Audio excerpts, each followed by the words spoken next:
నమస్కారం అండి. నా పేరు డాక్టర్ గణేష్ రెడ్డి చుండూరి. నేను సీనియర్ ఆర్థోపెడిక్ సర్జన్ రాఘవేంద్ర హాస్పిటల్స్లో.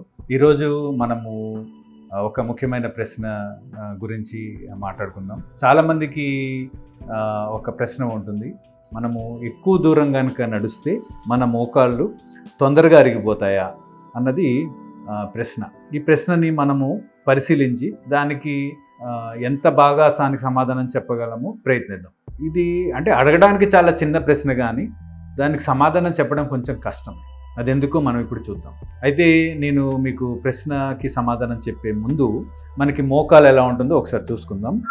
ఇది మన మోకాలు జాయింట్, ఇది పైనది మన తొడబోను, కింద రెండు కాలి బోన్స్, మధ్యలోది ఫామ్ అయ్యేది జాయింట్. ఈ జాయింట్కి ఈ సర్ఫేస్ ఇక్కడ ఒక కార్టిలేజ్ ఉంటుంది, బోన్ మీద ఒక తొడుగు లాంటిది. ఈ ముందున్నది మోచిప్ప. అయితే ఇప్పుడు మనము ఇలా నుంచొని ఇలా నడుస్తున్నప్పుడు ఈ మన శరీర బరువు ఈ బోన్ నుంచి కార్టిలేజ్ నుంచి ఇంకో కార్టిలేజ్ బోన్కి అలా వెళ్తూ ఉంటుంది అన్నమాట. అయితే ఇప్పుడు మన ప్రశ్న ఏంటంటే, మనము ఎక్కువ దూరం నడిస్తే మనకి మోకాలు అరుగుతుందా అన్నది ఒక ప్రశ్న. మనం ఒక ఏదైనా ప్రశ్నకి ఒక సమాధానము ఊహించుకుంటున్నప్పుడు లాజికల్గా ఆలోచిస్తూ ఉంటాం.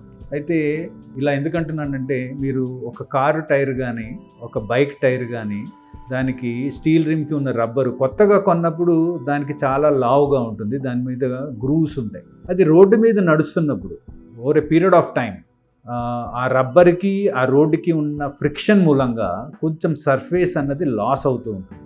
అది ఎంత దూరము టైర్ నడిస్తే ఎన్నిసార్లు అది రొటేట్ అయ్యి ఫ్రిక్షన్ ఆ రోడ్ సర్ఫేస్కి వస్తుందో అంత మెటీరియల్ లూజ్ అవుతూ ఉంటుంది. సో అదేవిధంగా మనము మనిషి నడుస్తున్న కొద్దీ ఈ జాయింట్ మీద లోడ్ పడి మనకి గుజ్జు అరిగిపోవాలి. లాజికల్గా ఆలోచిస్తే అది కరెక్ట్ అనిపిస్తుంది. సో సైంటిఫిక్గా చూసిన వెన్ టూ సర్ఫేసెస్ మనకి కనుక రబ్బింగ్ ఉన్నప్పుడు సమ్ లాస్ ఆఫ్ మెటీరియల్ ఉంటుంది. అలా మనకి అది సరైన సమాధానం అనిపిస్తుంది. అయితే శరీరానికి వచ్చేటప్పటికి అది కొంచెం తేడా వస్తుంది. ఎందుకంటే టైర్ అన్నది లివింగ్ స్ట్రక్చర్ కాదు, కానీ మనకి జాయింట్ మటుకు లివింగ్ స్ట్రక్చర్. అయితే దాని మీద ఎప్పుడైతే లోడ్ పడుతుందో, ఇప్పుడు మనం నుంచొని నడుస్తున్నామో ఒక లెవెల్ వరకు నడిచాము, కానీ దాని తర్వాత కూడా మనం నడుస్తున్నప్పుడు దాంట్లో కొన్ని మార్పులు వస్తాయి ఈ జాయింట్లో. ఏంటి మార్పులు అంటే, అక్కడ ఉన్న కొన్ని కణాలు, కొన్ని సెల్స్, దాని పక్కనున్న కొన్ని బండిల్స్ అంటే కొలాజన్ లాంటివి, దానికి ఇక్కడ ఎక్కువ లోడ్ పడుతుంది కాబట్టి నేను ఎక్కువ ఉత్పత్తి చేసుకోవాలని శరీరం ఎక్కువ వాటిని ఉత్పత్తి చేసి దాన్ని కొంచెం గట్టిగా చేస్తూ ఉంటుంది అన్నమాట. అంటే ఎంత దాని మీద లోడ్ పడుతుంటుందో దాని తగ్గట్టుగా లోపల కొన్ని మార్పులు వస్తూ ఉంటాయి. ఈ మార్పులు టైర్లో కూడా కొంచెం ఇనిషియల్గా జరుగుతాయి, కానీ మన శరీరంలో జరిగే అంత జరగవు. అయితే మీకు ఇంకో అర్థం చేసుకోవడానికి ఇంకో ఉదాహరణ, మనము ఒక మొత్తం మట్టి నేల ఉంది అనుకుందాం. అక్కడ మనం ఒక చోట నుంచొని కాసేపు జంప్ చేసాం, ఒకటే ఏరియాలో జంప్ చేసాం, మిగతా ఏరియాలో జంప్ చేయలేము. మనం ఎక్కడైతే జంప్ చేస్తామో అక్కడ మట్టి నేల కొంచెము లోపలికి ఒదిగి కొంచెం గట్టి పడుతుంది, చుట్టుపక్కల ఉన్న నేల మట్టి అంత గట్టిగా ఉండదు. ఇప్పుడు అలా గట్టిపడిన నేలకి మన పక్కకు వచ్చి బకెట్తో నీళ్ళు కనుక ఆ మట్టి మీద వేస్తే చుట్టుపక్కల మట్టి అటువైపు పక్క జరుగుతుంది, కానీ ఈ గట్టిపడిన నేల అంతగా జరగదు. అది అడాప్టబిలిటీ అన్నమాట. అదేవిధంగా మనసి జాయింట్లో కూడా ఆ లోడ్ పడ్డం మూలంగా అక్కడ వచ్చిన కొన్ని మార్పుల మూలంగా, అక్కడ కార్టిలేజ్లో కూడా వచ్చిన మార్పుల మూలంగా అది తట్టుకునే శక్తి దానికి వస్తుంది. అయితే కొన్ని కండిషన్స్ ఉన్నాయి. కండిషన్స్ ఏంటి?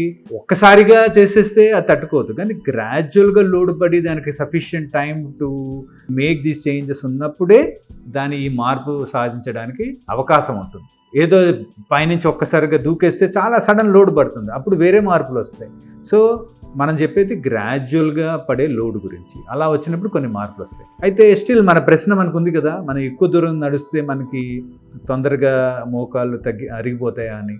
సో దీనికి నేను ముందు కూడా చెప్పినట్టుగా సరైన సమాధానం కావాలి అంటే మనము ఒక కొన్ని వేల మందిని సేమ్ వయసు, సేమ్ మగవార ఆడవార ప్లస్ ఒకటే ప్రాంతానికి చెందిన వాళ్ళని కొన్ని వేల కిలోమీటర్లు నడిపించి వాళ్ళని, అంటే వాళ్ళకి 20 ఏళ్ళు ఉన్నప్పుడు నడిపించి వాళ్ళని మళ్ళీ 40 ఏళ్ళ వరకు వాళ్ళని అబ్జర్వ్ చేసి తర్వాత వాళ్ళలో ఎంతమందికి ఎరిగింది ఎంతమందికి అరగలేదు అన్న స్టడీ చేయాలి. ఇంత స్టడీ చేయడం అన్నది అంత ఈజీ కాదు. దాని మూలంగా మనము దీనికి సరైన సమాధానం చెప్పడం అన్నది కష్టం. నేను అందుకే మనము దగ్గర సమాధానం చెప్పడానికి ప్రయత్నిద్దాం అన్నాం, కానీ ఎగ్జాక్ట్గా ఇది ఎస్ ఆర్ నో అని చెప్పడం మటుకు కష్టం. కాకపోతే ఇందాక మన టైర్ లాగా కాదు, మన శరీరంలో కొంచెం అడాప్టబిలిటీ మూలంగా గ్రాడ్యువల్గా లోడ్ పడినప్పుడు ఆ కార్టిలేజ్కి అది తట్టుకునే శక్తి ఉంటుంది. కాబట్టి అంత తొందరగా మనకి మోకాలు జాయింట్లు ఎక్కువ దూరం నడిస్తే అంత తొందరగా అరిగిపోవు. అదే కనుక నిజమై ఉంటే మనకి చాలా అంటే స్పోర్ట్స్ ఆడేవాళ్ళు లేదా ఒలింపిక్స్లో పార్టిసిపేట్ చేసేవాళ్ళు వాళ్ళందరూ ప్రాక్టీస్ కోసమే కొన్ని మ్యారథాన్స్లో చేసేవాళ్ళు కొన్ని వేల కిలోమీటర్లు నడవాలి, ఇలా పరిగెత్తాలి. వాళ్ళందరికీ వేరే వాళ్ళ ముందే అరిగిపోయి ఉండాలి కదా, అలా అవ్వట్లేదు కదా. సో అది ఇండైరెక్ట్ ఎవిడెన్స్ దట్ మనకి అలా చేసినంత మాత్రాన తొందరగా అరిగిపోతాయని ఎక్కడ ప్రూఫ్ లేదు. కాకపోతే సరైన ఆన్సర్ రావాలంటే నేను ఇందాక చెప్పినట్టుగా పెద్ద లార్జ్ స్కేల్ స్టడీ ఒక చాలా ఏళ్ళ బట్టి చేస్తేనే సరైన జవాబు వస్తుంది. థ్యాంక్ యూ అండి.